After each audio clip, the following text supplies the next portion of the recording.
Welcome back. I'm Curtis Smith in New Mexico. A lot of people grow tomatoes and they wonder, what should I do with these plants? They sprawl all over the garden. How can I keep them up, keep the tomatoes off the ground?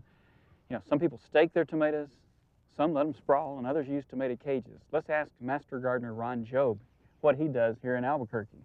Ron, what do you do? Curtis, about 8 to 10 years ago, I made these cages out of concrete wire to cage my tomatoes with. And I like them because you can get your hand in them to get the fruit out. And then I cut them here so that I could stake them in the ground this far so the wind don't blow them over. Between the plant and these, they're going to stay upright pretty well, aren't Right. And I grow a variety of tomato that's not overly tall, so these handle what I use. Some varieties you might have to have it larger. Right. Another thing you can do is if you've got a problem with curly top virus or tomato spotted wilt virus, these are diseases which are carried by insects.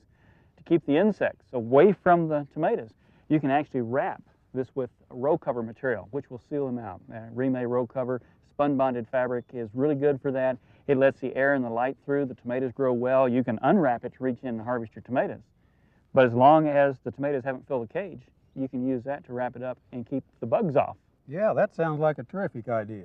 And another thing I've noticed you've done that's really neat is the way you put your label on the cage. So you label right here instead of putting a label in the ground. Yeah, that works real well for me. It's a plastic, and we put it on with a magic marker, and the water doesn't take it off.